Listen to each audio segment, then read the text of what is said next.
Um grande bom dia, gente! Bom dia, bom dia. Sejam todas bem-vindas e sejam todos bem-vindos para mais um Bora Ler a Bíblia.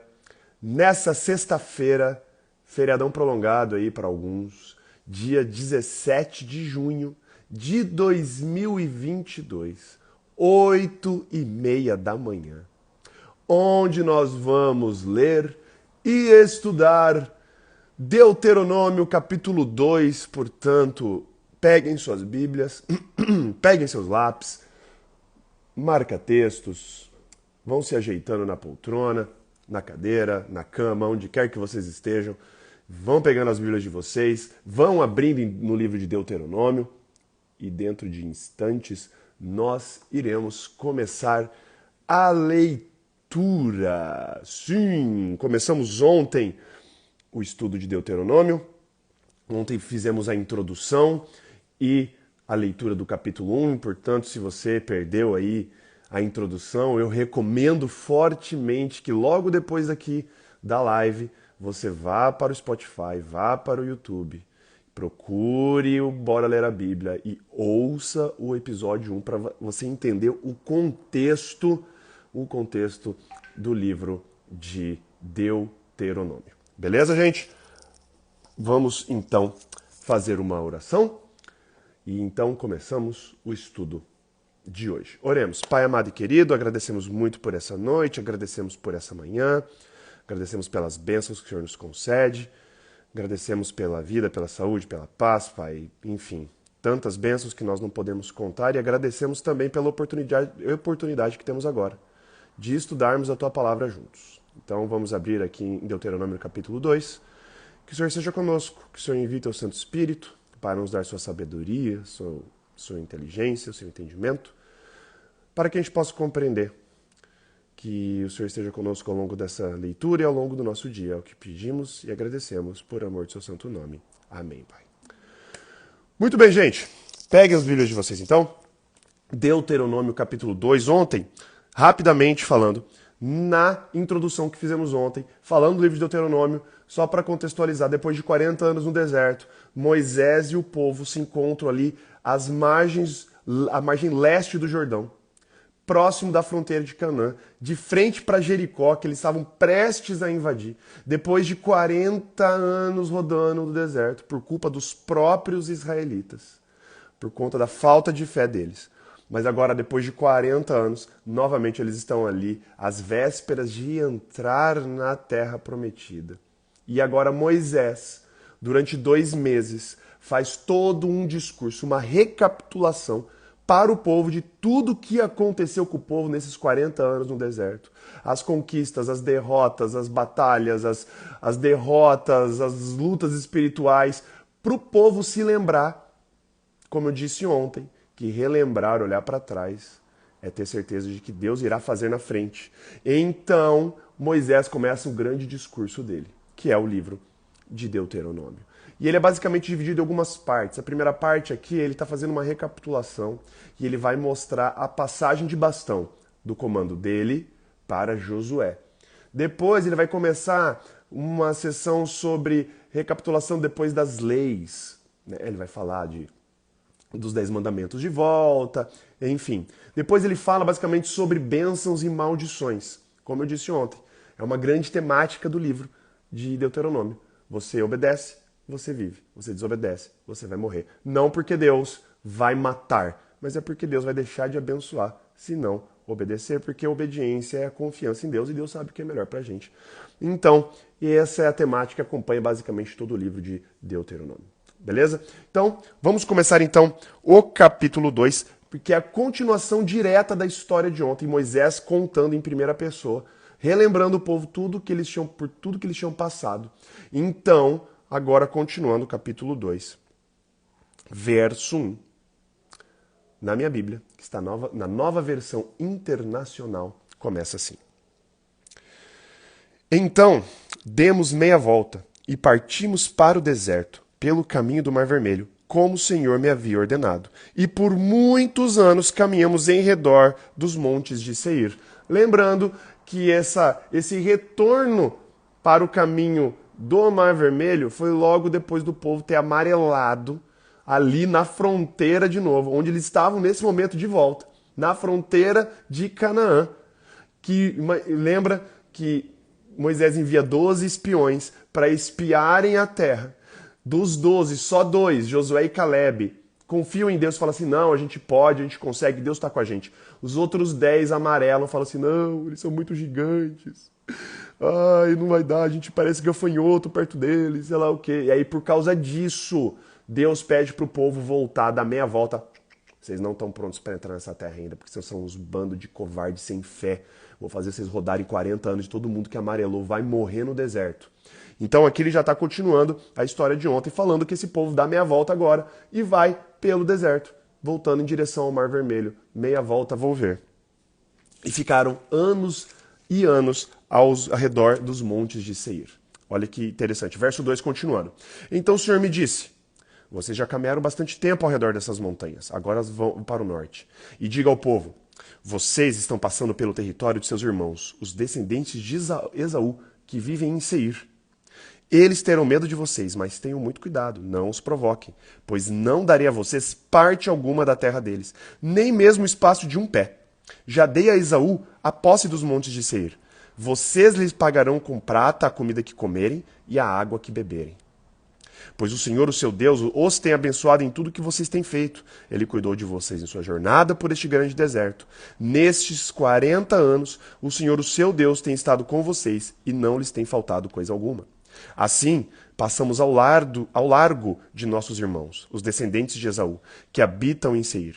Saímos da rota de Arabá, de Elate e de Ezion-Geber. Voltamos e fomos pela rota do deserto de Moabe. Então o Senhor me disse, não perturbe os moabitas, nem os provoquem a guerra, pois não darei a vocês parte alguma da terra deles, pois já entreguei a região de Ar aos descendentes de Ló. Então a gente vê aqui que os moabitas, descendentes de Ló, e ali os povos que habitavam em Seir, descendentes de Esaú, os edomitas. Aí abre um parênteses no verso 10. Antigamente os Emins habitavam nessa terra. Era um povo forte e numeroso, alto como os Enaquins. Como os Enaquins, eles também eram considerados Refaíns, mas os moabitas os chamavam Emins. Também em Seir, antigamente habitavam os Oreus, mas os descendentes de Esaú os expulsaram e os exterminaram e se estabeleceram no seu lugar, tal como Israel fez com a terra que o Senhor lhe deu. E aqui a gente vê mais uma vez a menção desses tais de Enaquins, os tais dos gigantes.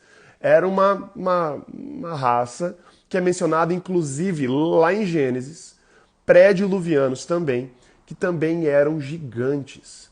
E depois nós iremos ver, né, outros gigantes na história do povo de Israel. História de Davi, os filisteus.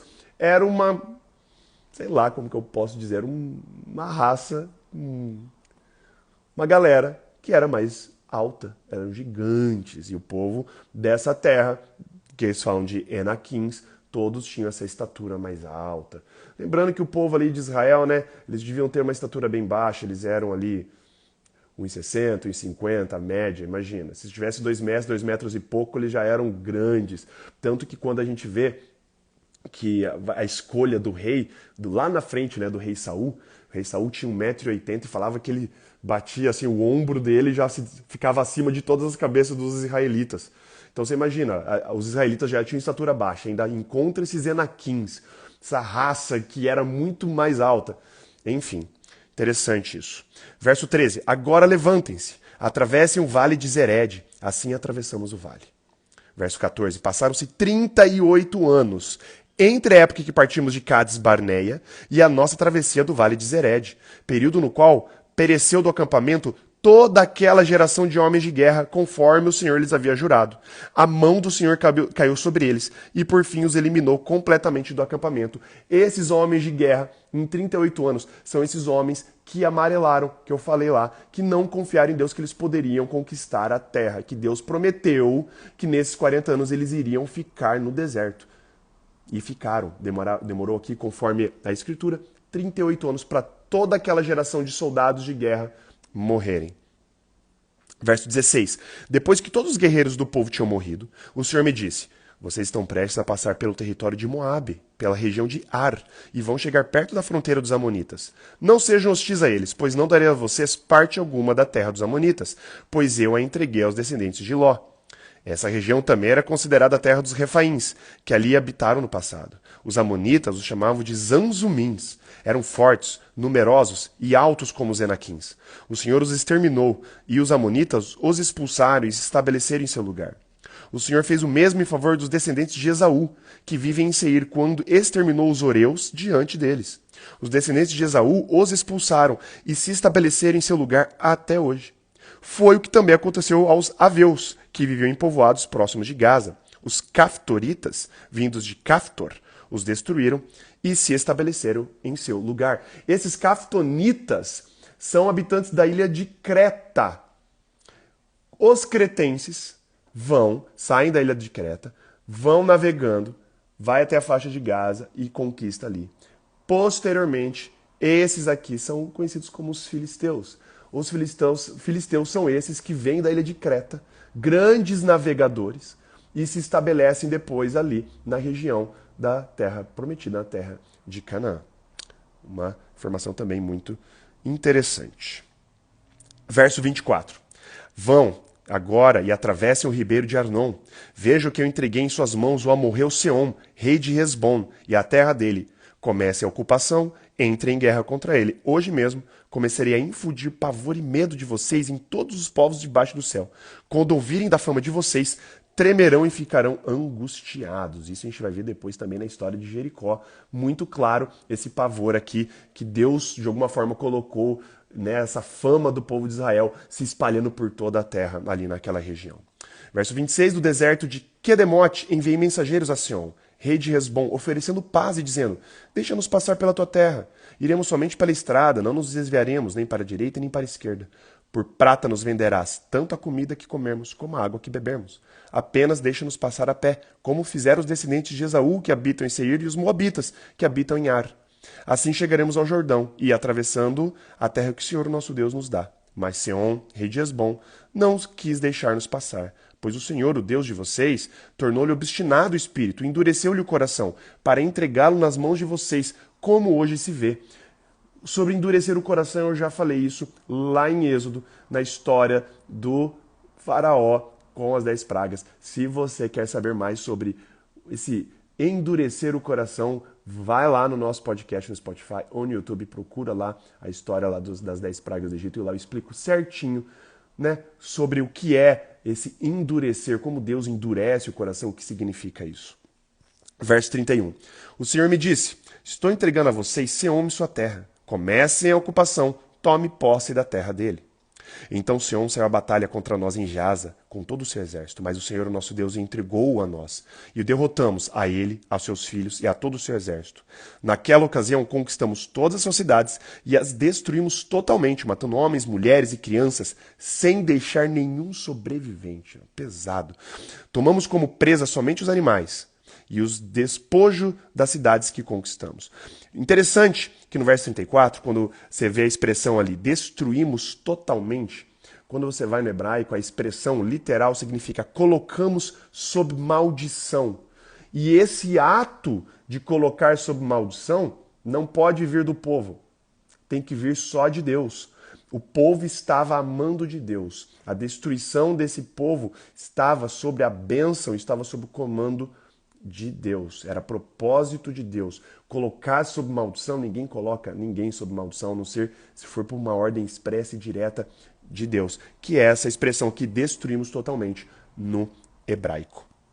Verso 36, desde Aroer, junto ao ribeiro de Arnon, e a cidade que fica no mesmo vale até Gileade, não houve cidade de muros altos demais para nós. O Senhor, o nosso Deus, entregou-nos tudo.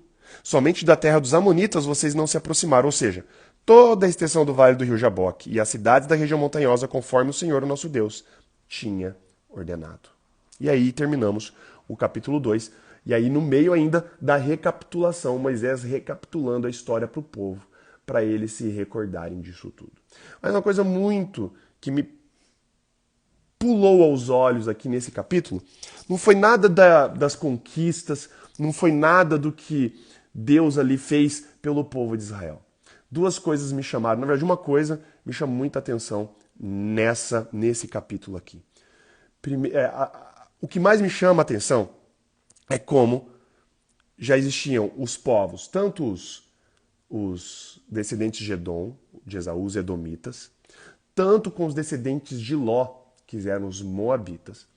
A gente vê que, inclusive, os descendentes de Ismael, né, os ismaelitas também, ao longo da história bíblica ali, todos esses receberam de Deus uma porção de terra para eles também.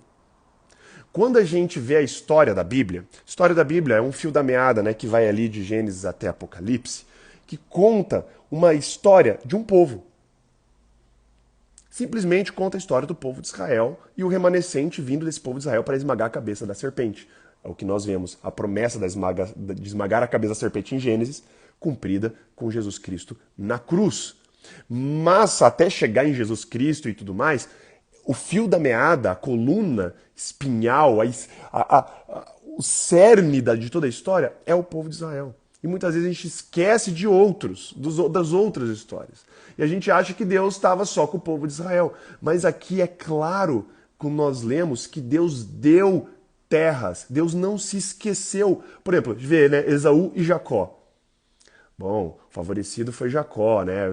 Mas Deus não se esquece de Esaú. Deus dá uma terra. Aqui a gente lê, se você quiser voltar aqui, eu vou colocar aqui, ler aqui para vocês de novo.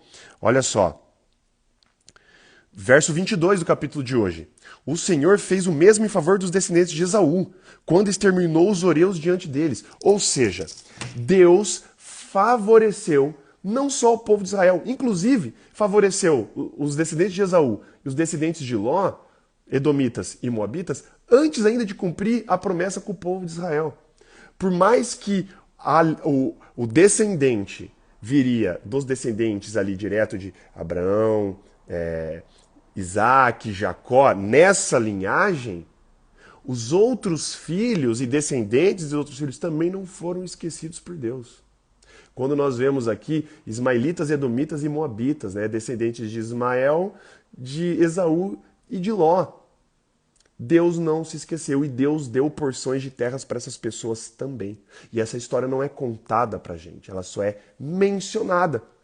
Muitas vezes a gente pensa do mesmo jeito da nossa vida, né? Que a gente acha que a gente é especial, que a nossa vida é única, que o universo gira em torno do nosso umbigo, e a gente esquece que existem histórias imensas ao nosso redor, de pessoas ao redor também sendo abençoadas por Deus. Nós não somos os únicos protagonistas desse mundo, gente. O protagonismo, quem dá é Deus. E tantas histórias de tantos outros protagonistas, de tantas outras coisas que nós iremos aprender no céu, tantas coisas que a gente acha que não valem nada ou a gente desmerece. Quando a gente for ver lá na eternidade, quantas coisas e quantas histórias lindas que passaram desapercebido. Por que eles passaram desapercebido? Porque o texto bíblico tem um objetivo: mostrar todo esse desenvolvimento desde a queda do homem e como Deus planejou a sua redenção, a restauração, o resgate da humanidade através da linhagem de Abraão. Só por causa disso, não é porque os outros são menores ou a história dos outros são inferiores, não. Porque a narrativa é essa, era mostrar isso. Mas Deus não se esquece dos outros. Deus não se esquece de quem não é da linhagem real, entenderam? Deus não se esquece de você e Deus não se esquece do seu próximo, aquele que você considera inferior a você. Deus não se esquece de você e não se esquece dos outros que estão lá esquecidos por nós. Nós podemos esquecer. Mas Deus não esquece de nenhum dos seus filhos. E Deus é justo. E Deus é amor.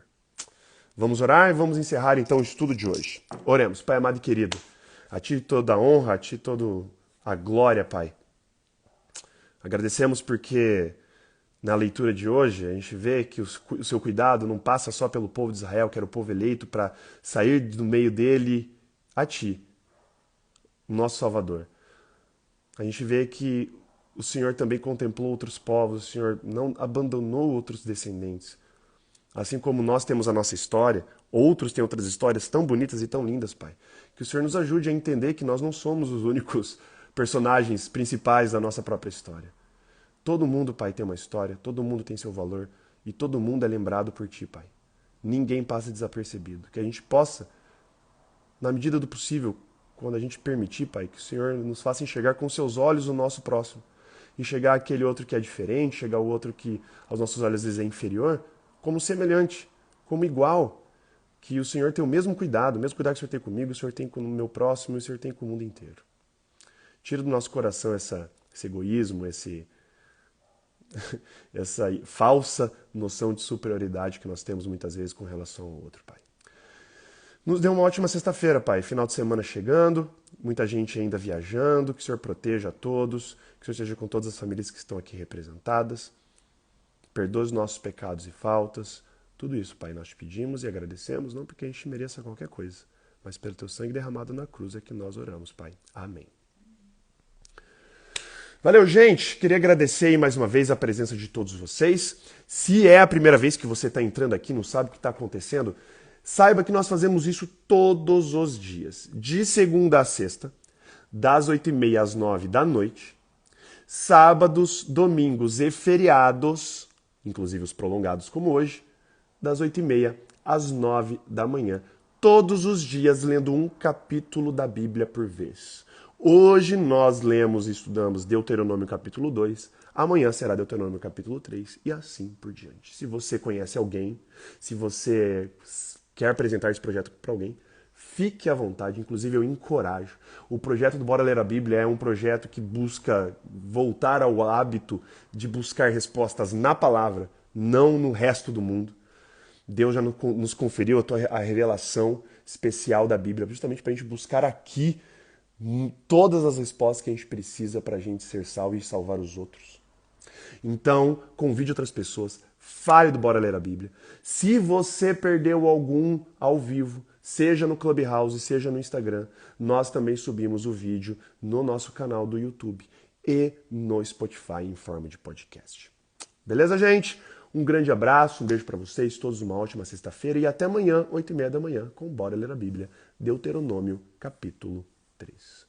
Um grande beijo, um abraço para vocês. Valeus e falous!